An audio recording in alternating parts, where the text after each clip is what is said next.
mind somewhere else and keep going. That little voice in your head is trying to stop you from getting to where you want to be. Be successful and keep moving forward. With your host and world-renowned strength and conditioning coach, Phil Daru. All right, Megan Anderson, thank you so much for joining the Daru Strong podcast. How are you doing today? I'm doing good. How are you? I'm great. So we've been working together online. I've been coaching you since, what was it, February? So Yeah. I'd say like around mid to late February, I think. Okay, I'm gonna put you on the spot. Okay. How good of a coach am I? I will say, you would have to be like one of the, you'd have to be one of the best coaches I've had. Like, just from. She's not just saying that. You care, and and it comes across like you don't feel like a number.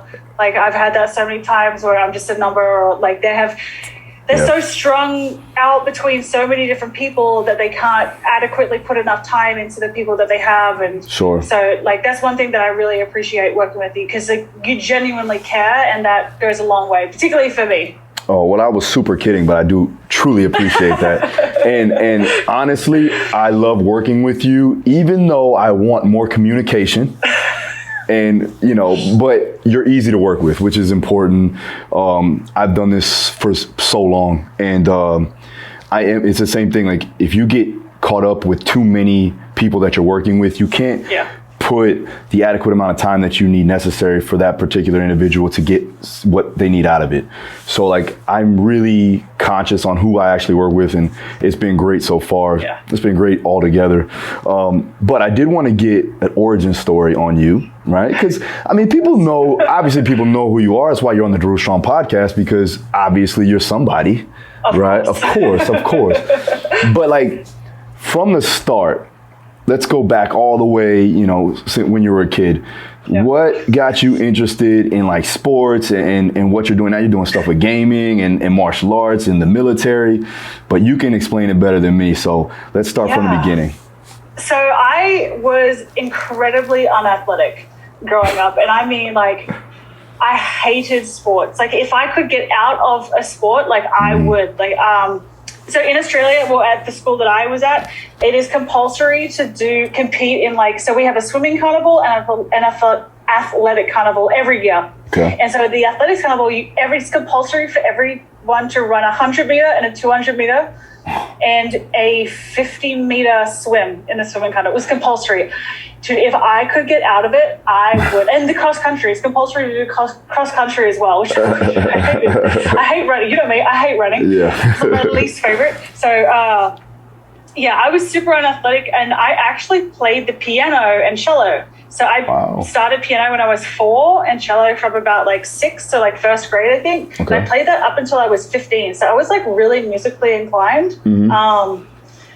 No sports. My brother was a sporty one. He played rugby. Nice. But yeah, so I actually got to a pretty decently high level in both piano and cello. And I was in orchestras for the state and that type of stuff, which is a really big deal. Wow. And then I kind of hit 15 and I was like, I don't want to do this anymore. Which, I feel like a lot of teenagers kind of do that type of thing. I'm bored of this, or I don't want to do this. And I felt like I got to a point where I was forcing myself to do it because my parents had put so much time and effort into it. Sure. And I didn't want to let them down, but I didn't want to do it. So I ended up switching from that, and I started doing the Army cadets. Okay. And that kind of is how I transitioned into the military. So my dad actually wouldn't let me do just regular entry. So I had to do officer entry. So I was, after I graduated high school, I went to it's not really so you guys have West Point here. It's kind of similar to that, but it was all 3 services. So the Navy, the Air Force, the Army all go there. You all do your own individual respective officer training a couple times a year, but you're also studying a university degree at the same time. Oh, wow. How old are you then? I was 17. So I went in. So I enlisted, I think it was like January, and I turned 18 in February. Gotcha. So I was like really young. Yeah. Well, younger than I am now. Yeah, obviously. Yeah, obviously.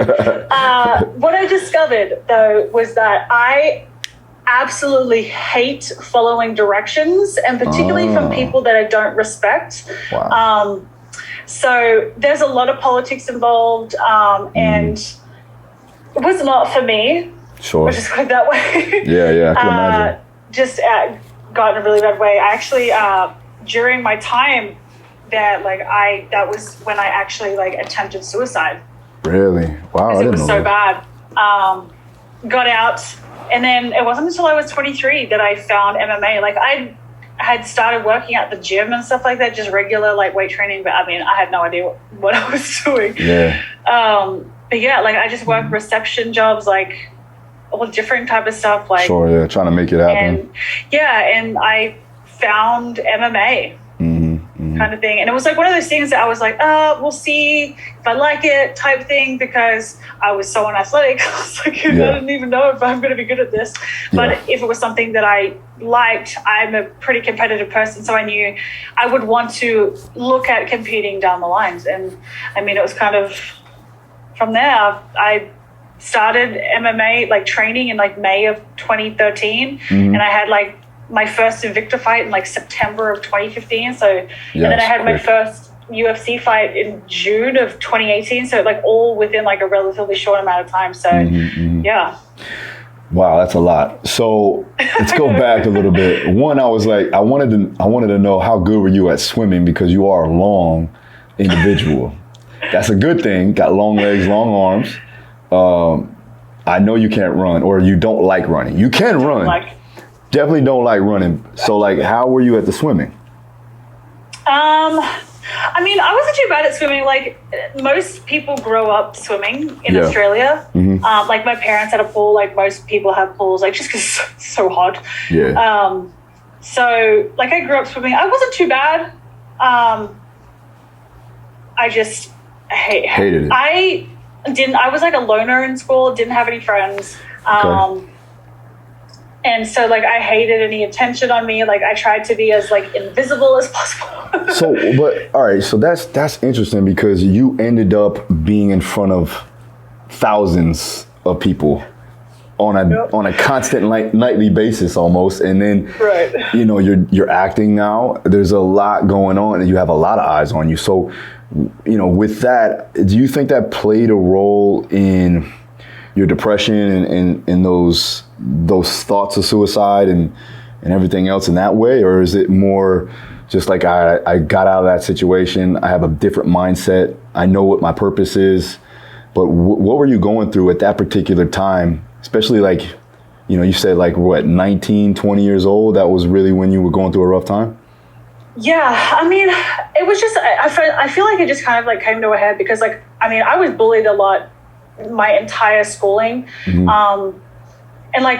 girls are so mean, so mean. I remember I would sit down and try to talk, and an entire group of girls would literally just ignore me and pretend I didn't even exist. And it's just, so it's just a combination of that type of stuff. And I mean, I had an officer in my second year when I was in the military, and she was a micromanager to the max. The first, I still remember it to this day. The first time we ever met her, she was I'm the type, I'm not going to micromanage you. And usually whenever somebody starts off a conversation with, I'm not going to micromanage you, that's exactly what they do. And she, for some reason, took a disliking to me, and just targeted me for everything. Oh my God, I got picked on for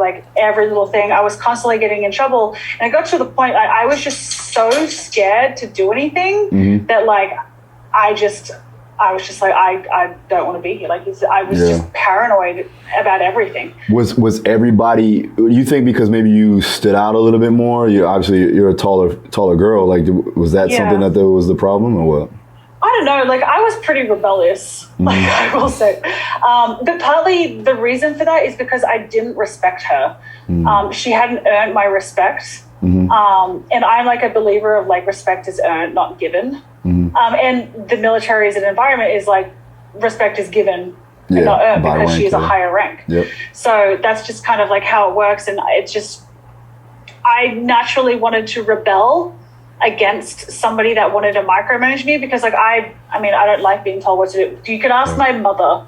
It drives her insane. Like growing up, swear to God, she would literally like if she told me to do something, I would do the complete opposite, even if I knew it was the wrong thing, just because she told me not to do it.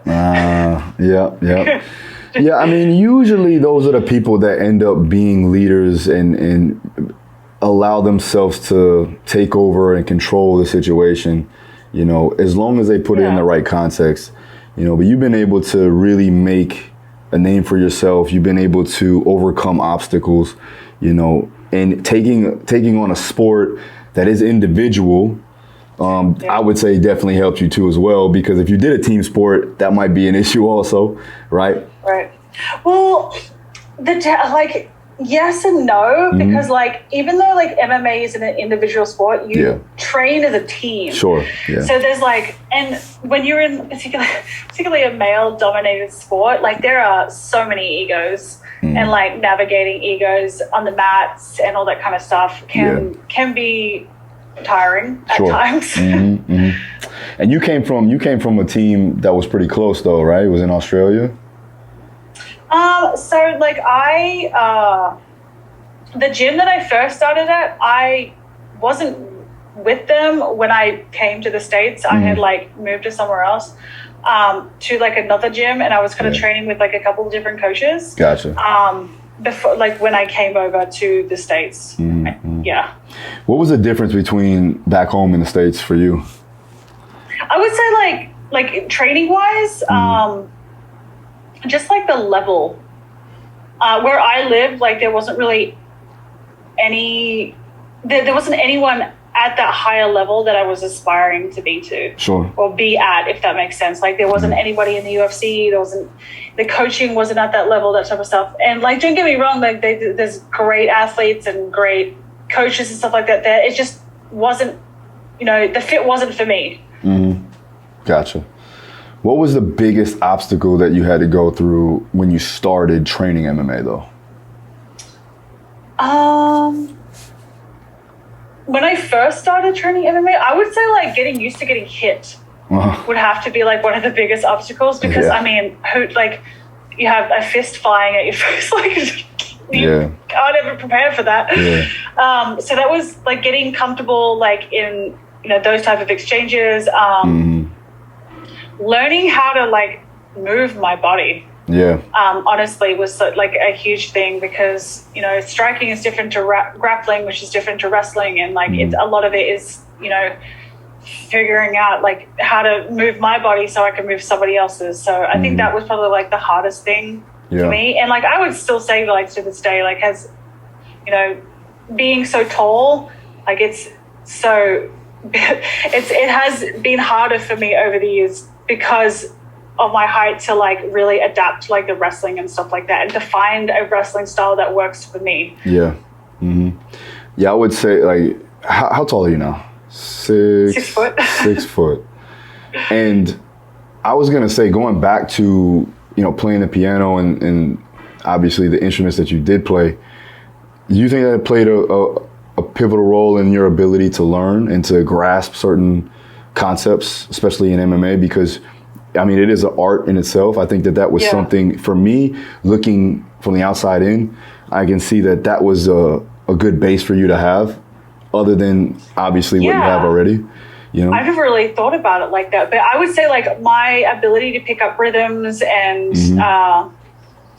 like rhythm and timing, and watching people and being able to pick up their reads definitely helped. And maybe that's one of the reasons why I did kind of gravitate towards striking more than the other kind of dimensions of MMA, is because like I can I know how to easily piece the rhythm or break the rhythm, Yeah. you know, Break 'em together. down.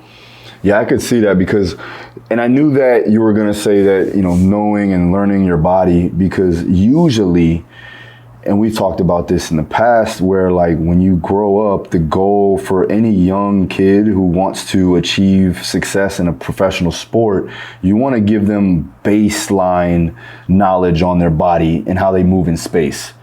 Yep. And so for kids, it is beneficial for them to do something at a young age, either it's dance or gymnastics or, you know, any type of ball sport that allows them to understand how to move and create force and redirect force and all of that. But you weren't able to do that because you didn't like to run or to swim. No. But like I said, that I think that music did definitely help you. Now, starting off, you didn't have any other females you trained with, right? You had to train with all males. No. Yeah, that was 2013, huh? Yeah, like, and that's kind of been like the whole thing with my whole career is like, and like over the last couple of years, like there's been more females to train with, but they're so much smaller than me that there's like no point. Yeah. You know, it doesn't benefit me at all. Yeah. And like, I get this whole like, I get the whole, as a female, you should train with other females because training with guys is so different. And I 1000% agree with that. But when you don't have anybody your size, like the next at the gym, like there was only, you know, me at 145 and then everybody else was at 125 or below. Yeah. Like, yeah, I think the standard size for female fighters, I guess, because usually like the standard size for males is usually 155, 170, right? Yeah. And you got the outliers, obviously, the bigger, the smaller, whatever. And I think females is 125, 115. Where you're at 145, there's not a whole there's not a whole lot of. I mean, there's competition, and those girls are strong for sure. So that's where you had to overcome a lot. You probably had to overcome like a lot of like leverage and being able to outstrike an individual because those girls were probably stronger than obviously the average females in the gym, and you didn't have a whole lot of looks for females. So how were you able to transition that? How were you able to train to get ready for a female fight, you know, training with males? I mean, dude, it was so hard because like I didn't ever spar with any girls. Yeah. I would just spar with guys all the time from a range of like, you know, like Jeff Molina was like the smallest I would train with. He was so good. And to like, I would spar with like middleweights, like, and most of the guys that I trained with were like fighting at 155, 170 pounds. Yeah. Like it was so hard because like I might be as tall as them and I might know more, or like my striking might have been better or whatever, but like physically I just could not compete. So like it mentally fucked me so much because like I could never win.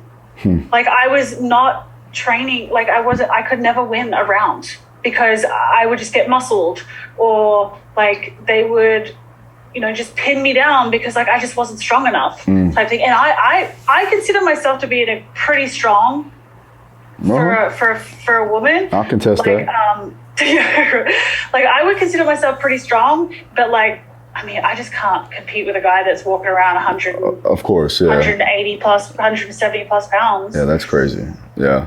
So like it mentally like it affected me a lot because like I didn't have those rounds where I won. Like, because like they say like you should spar with people better than you, the same as you, or lower than you. And all I got was either the same or better. But it was just all guys. So and it's so different because like guys are explosive, their reaction time, like their strength, their speed, like it's so different. Yeah. To women. So like I mean, I just had to suck it up, I guess.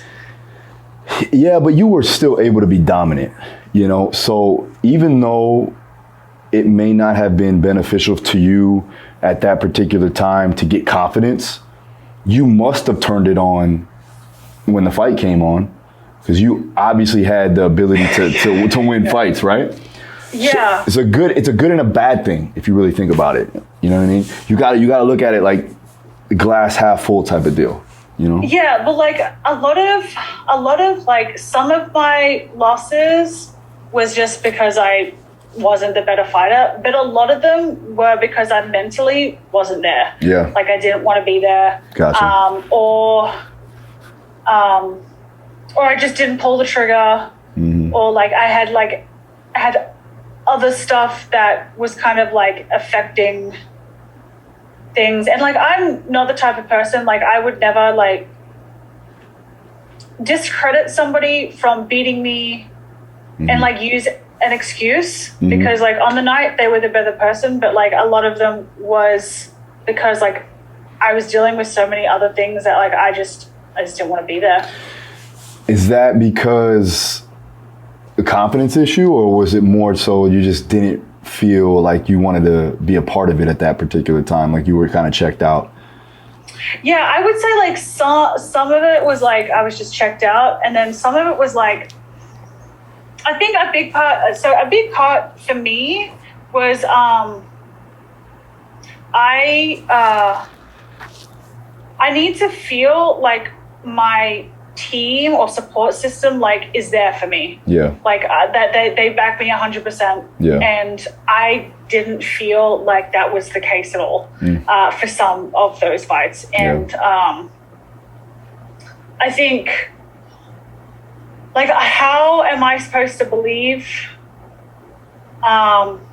in yourself? In myself if my team I get what you're saying. I get what you're saying. I mean, at the end of the day, you don't have a support team, right? You didn't have the support you were necessarily needed at that particular time, especially going through what you're going through inside your mind. We just had a talk with a couple of my fighters that I just finished training, and we were talking about anxiety. And the best way to overcome anxiety a lot of times is experience.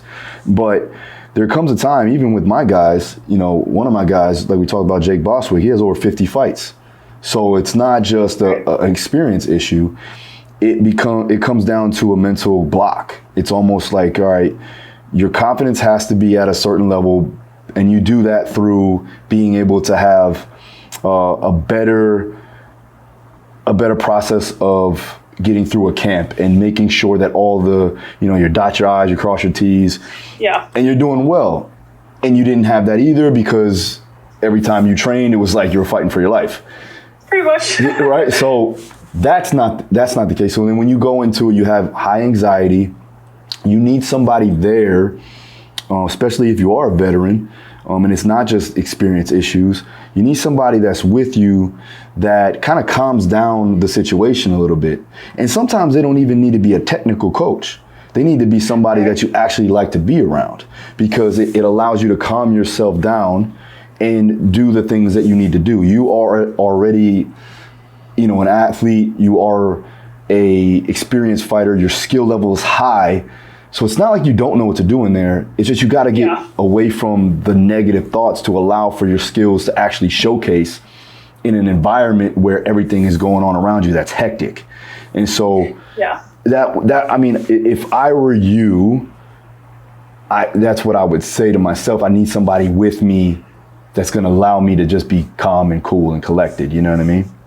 Yeah, and I think everybody needs that person. And like you said, it doesn't have to be like a coach. It could just be like a random person that like helps you relax and stuff like that. And I didn't have that person. You know what I mean?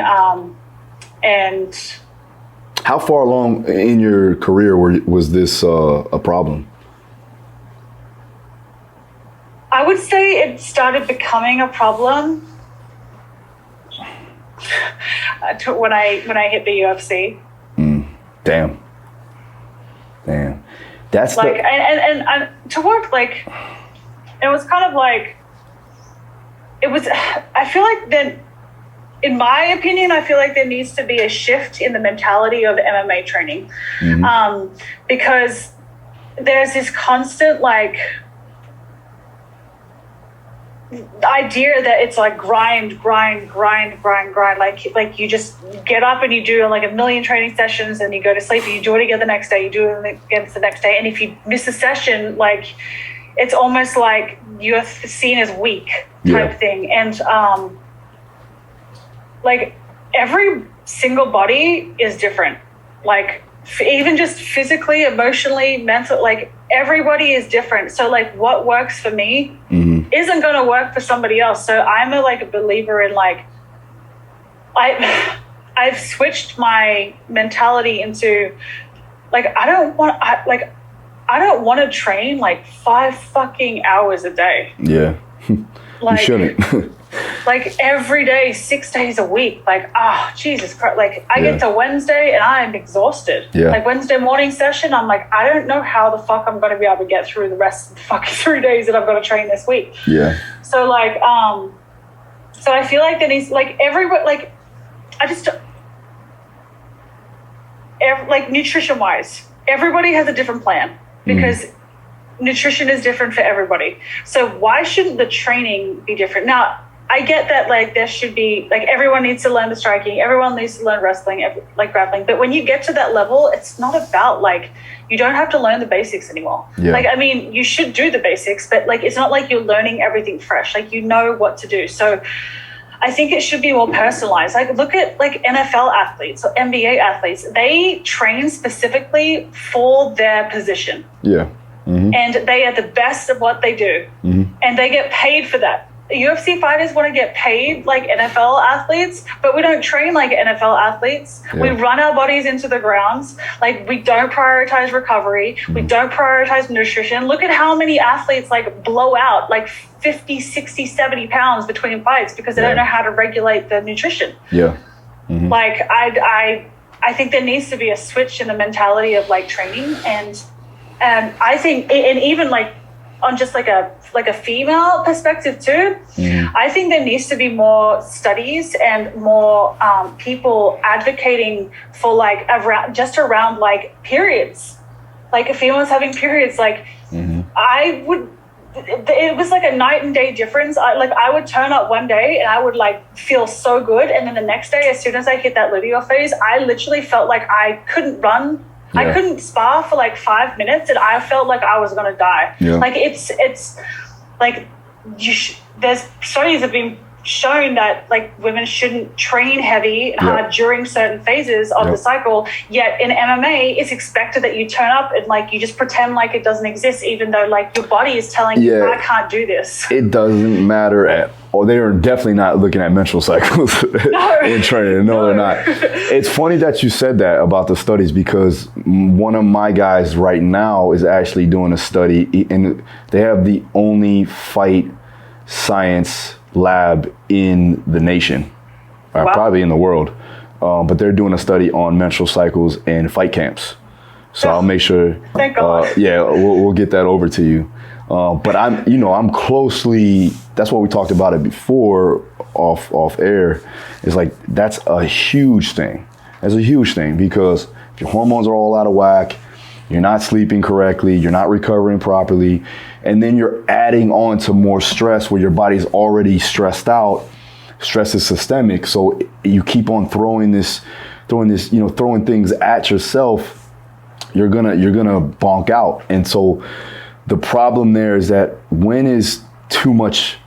You know what I'm saying? Right. When are we gonna stop it? I find that like most females in this sport probably have some form of hormonal damage, because like our bodies are not made to train at the intensity that we do for the prolonged amount of times that we do. Like our hormones are just not prepared for it. Absolutely. Like it's not made for that. So like to constantly push us, like most, like I'm gonna, like I can't speak for all women, but I'm gonna say like a good majority have like inconsistent menstrual cycles. They're hard to track, some form of hormonal damage, adrenal fatigue, like just because we're just pushing ourselves so hard all year round. And that's a different thing. MMA, it's year round. There's no off season, there's no on season, so there's no break. And there's this mentality that if you take a break, then you get left behind. I'm like, yes, I understand that, but like there has to come a point where like recovery needs to take priority. Like, Definitely. How can I continue to get better if like I don't want to be there because I pushed my body so fucking hard that like I'm just exhausted. Well, you notice now, like even with us, and this is why communication is key, right? So again, we'll go back to this again. Let's be honest. So that's honestly though, like when I look at my athletes and any skills coaches too, they have to understand that physiology plays a big role in how you progress an athlete, and then also looking at, you know, those biomarkers to understand what's going on with that individual, so that you have the ability to taper off and do certain things. And you know what we do. We always do 2-week blocks of certain types of methods and modalities of training based upon how you're feeling, how you're progressing. We pull back when necessary. And again, we're also making sure that hormonally everything's aligned. If something's going on and biofeedback is telling me that you're not recovering properly, you're not sleeping well, you're not, digesting food properly, that's an issue. So like something has to change. Something needs to be brought back. Maybe you need to bring down the training. Maybe you need to bring down the stimulants, whatever have you, to bring down cortisol to help you recover and allow your natural physiology to work better, right? And more in tune. With fighting, however, like you said, it's nonstop. So you have to make it to that skills training. You have to make it to sparring. You have to make it to grappling, and it's a class. So there's no other times. You got to go to that time where the class is. MMA is crazy. It's crazy. Like I fought for 8 years, was a pro for 6. And every day I felt like I was getting hit by a truck. Right? So, and then I would do I was crazy too. Like I would do 3 or 4 sessions a day, easy. And then I would throw on some strength and conditioning because that's what I do, I'm like, I gotta do my strength training. And then you're right, by Wednesday it's over. Like you have nothing left in the tank, and you're probably not eating as much because you gotta maintain a weight, But that's what leads to overeating in a lot of the fighters, because they're just so deprived of natural fuel for their bodies because they have to maintain that weight. And then when they have that little bit of time off, or let's say a fight goes, they could eat whatever they want, and they don't diet, or they don't refeed themselves up in the proper way. They don't, I guess you would say, you would diet to a degree of where you're back to baseline, and then try to maintain that. It's like, no, I'm eating everything because I didn't eat anything, for these past 8 weeks, And what was the biggest, other than the training, the stress, anxiety, all of that, what was one of the biggest obstacles that you had to overcome in your fight career, other than obviously what we talked about? Was there anything else? I would say eating. Yeah. I struggle. My thing is I couldn't eat enough. Yeah, I know. So I was just training, so I'm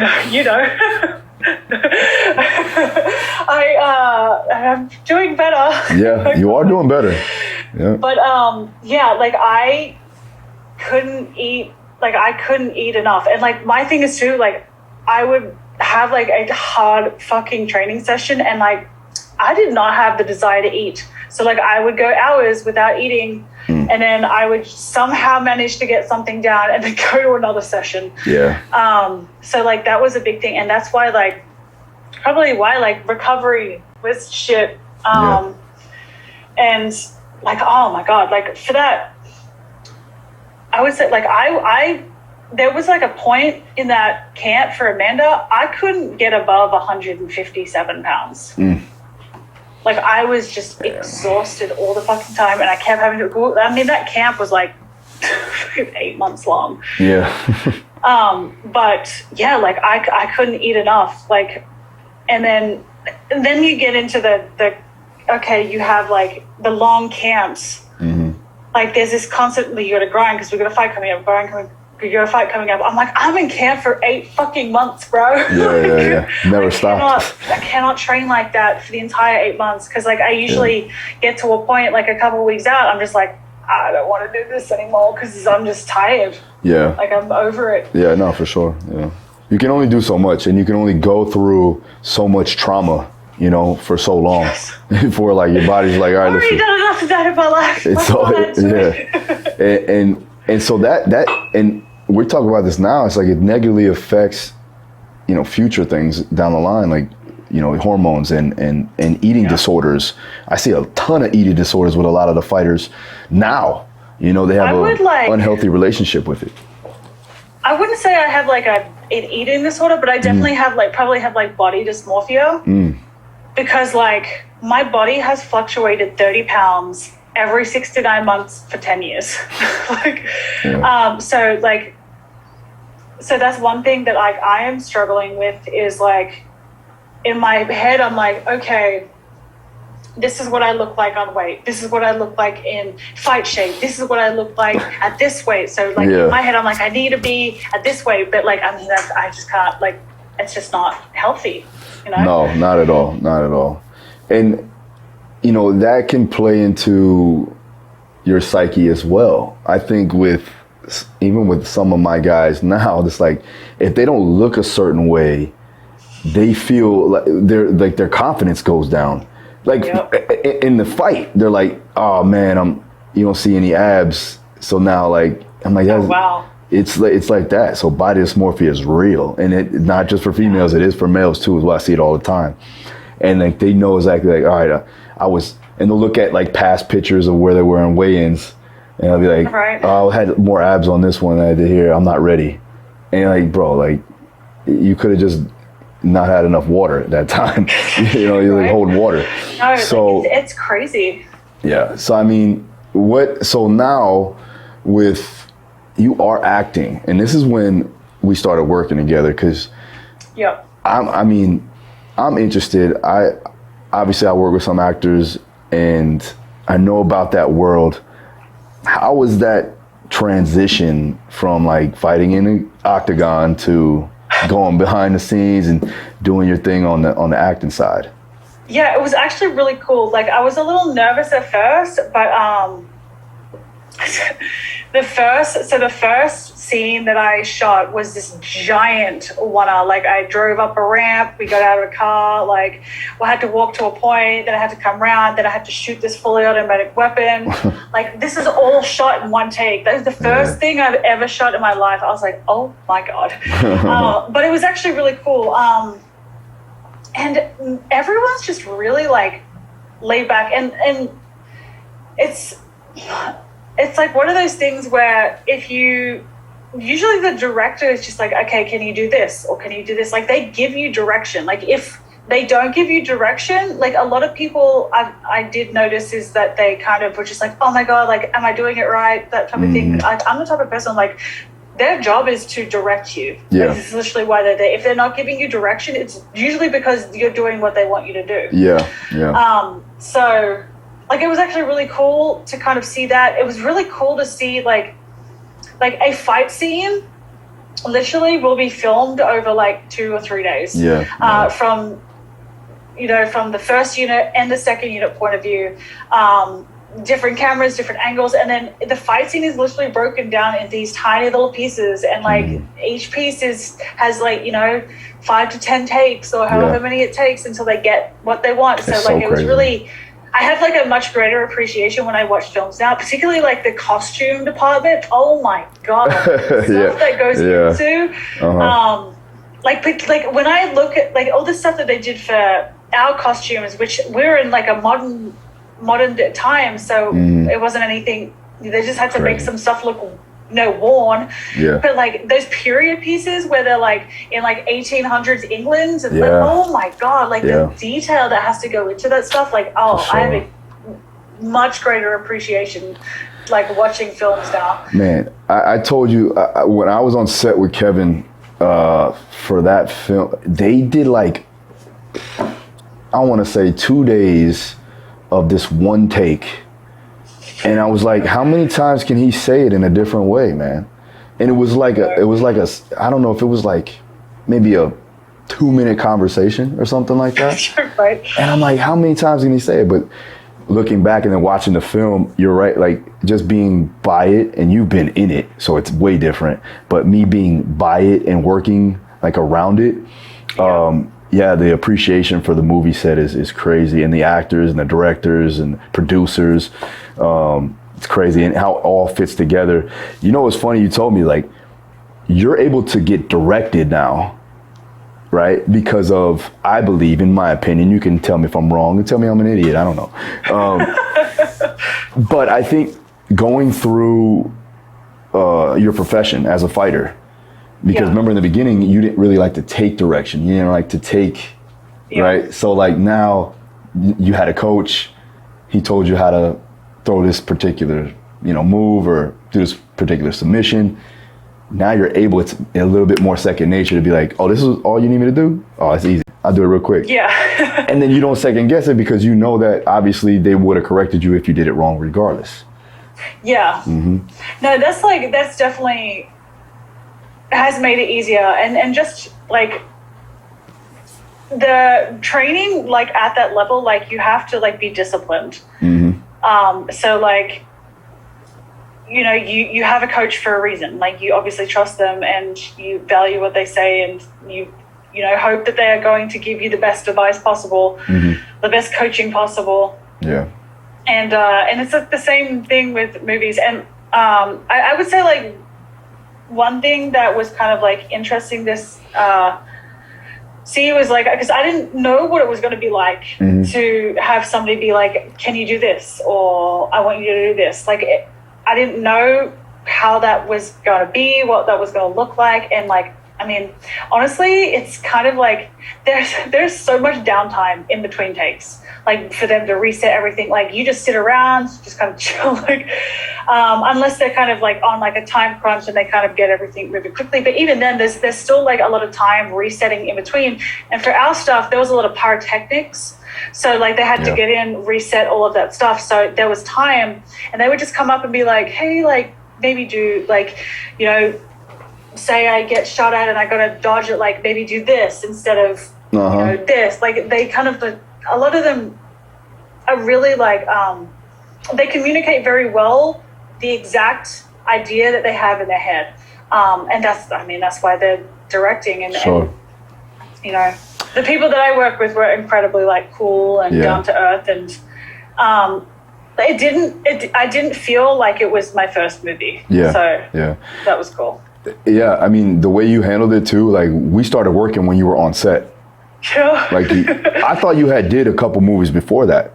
The way you were like handling it, like, we gotta go on set, and like I was like, all right, cool. Like you sound like you're a veteran in this thing. Can you say what movie you were in or no? Not yet? I mean, I was in. I don't know if I can't tell you exactly what happens, but I was in Extraction 2. Extraction 2. So it's Chris Hemsworth is the male lead. Mm-hmm. Extraction 1 came out. It was like the biggest film on Netflix. Yeah. I think it came out in 2020 or 2019. No, 2020, I think, during the pandemic. 2020, 2021, I think. Honestly, I have no idea. But I haven't watched it. That's the crazy thing. Yeah. I didn't watch the first. Really? I didn't watch the first. You never thought like, let me go look back at this because I'm actually going to be in a second one. I might as well watch the first one. I know. But it's Extraction 2, and yeah, it's How was that like working with Chris? It was really cool. I didn't have anything closely like with him. Mm-hmm. It was more of like there was like this one big scene where like it was kind of like in this like in a hotel. We're in Vienna. And there's this big like roundabout. It's not really a roundabout. It was kind of like a cul-de-sac type road. Deal. Okay. Road type of thing. And there was like a tunnel that the road comes up underneath type thing. It's really hard to explain. Yeah. And like I was on one side shooting at the good guys. He was on the other side shooting at people. Like the helicopter had just landed type thing. So that was like the only scene that we were kind of together, but I did talk to him a lot because the Israel Adesanya Whitaker 2 fight was happening, and like at the, while I was over there, so that was like early February. Yeah. And he's a huge MMA fan. Oh, okay. So he wanted to talk about them and Connor and all of this. Like that's like when I first met him was after my fight at UFC 243 in Melbourne. Yeah. I met him. He goes to all the fights when they're in Australia. So yeah. That's cool. Huge MMA fan. That's so funny. I mean, he probably could handle himself in the cage, I believe. Did he do any like fight scene stuff? Or? Oh yeah, he's got a lot. Like he has a lot of fight scenes in this movie. But I know he does. Like he has some skills. Like you watch him like on his social media. I think he has some stuff where he does some pad work and stuff, like hits the bag and stuff like that. And he's actually pretty good. He's not too bad. So you played very Hollywood, like of course, in the way that they throw, because MMA everything's tight, whereas Hollywood it's like you gotta loop it, you gotta make it look good for the camera. That's what I was gonna ask you. Like, how was the fight scenes, and did you have any input in the fight scenes? I didn't have a lot of input, but they did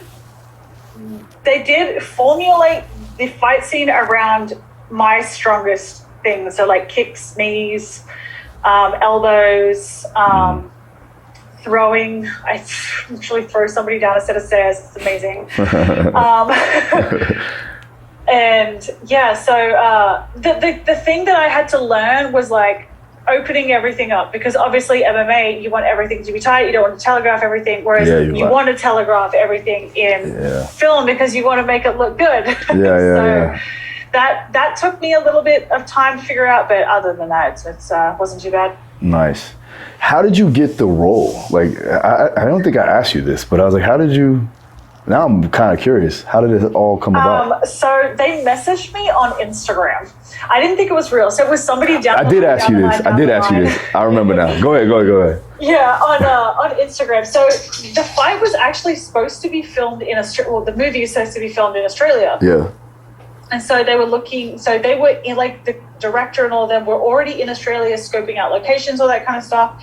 And, like, they were looking, they're like, oh, like, what if we have, like, a female bad guy?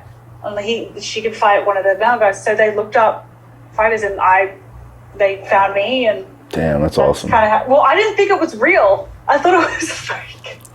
Off a DM? I messaged someone on Instagram. Yeah. And, like, 2 weeks later, I was like, you know what? Like, I'm just going to message them back. The worst thing that can happen is, like, it's, doesn't work out and I don't really lose any sleep over it. So I had to scroll through, like, 2 weeks. Like, my other messages, found it, messaged them back. Then I gave him my email and I got into contact with somebody higher up in the stunt department. And then all of a sudden I was in a Zoom call with Sam Hargraves, who was the director. I was like, oh, that's real. Real. Man, that's so crazy. And like, was it in like your direct DMs, or did you have to go like through like the private my stuff? Other messages. Oh man, yeah, that's it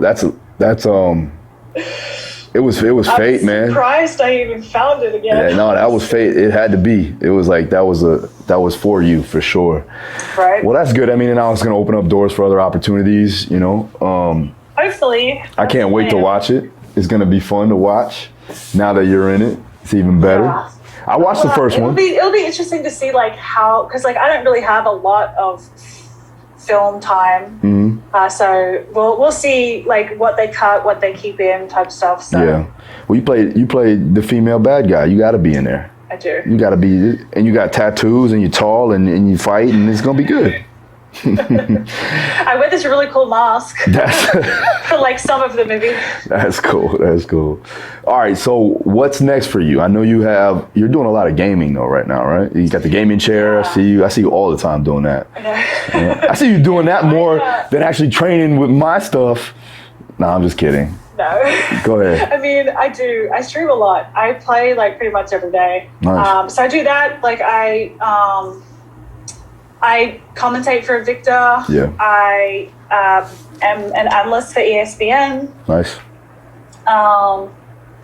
Film, doing movies. Like hoping to get some more roles. Like I mean, I feel like I just do a lot of different stuff. Like I'm not really like.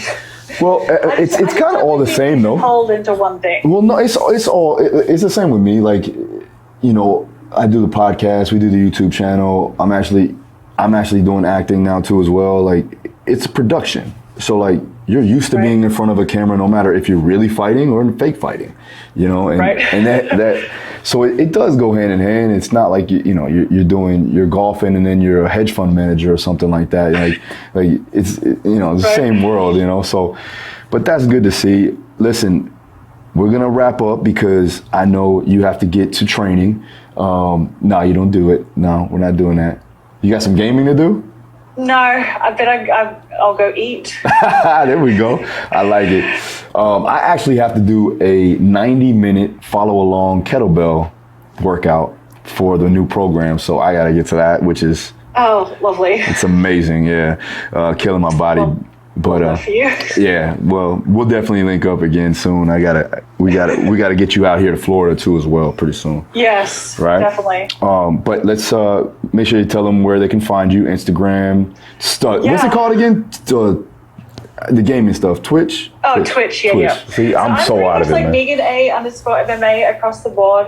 Everyone's always just like, you should get rid of MMA if you don't fight. I'm like, well, I mean, I can't exactly change it like that because I actually have to get permission from Instagram if I want to change my name because I have such a big following. Wow. So it's just no point. Yeah. Like, so just no point if that was kind of the route that I wanted to take. Well, it was your platform. I mean, that's where you started. So Megan A_MMA, Facebook, Instagram, Twitter, Twitch. Nice. TikTok, I've always got a million on there. So I gotta follow you on TikTok. I ain't done that. I put most of my gaming content is on TikTok. Gotcha. Nice. Yeah. All right. But yeah, that's it. All right. Thank you so much, guys. No worries. We'll see you again next time. Make sure you follow my girl here. She's killing the game. See you next time.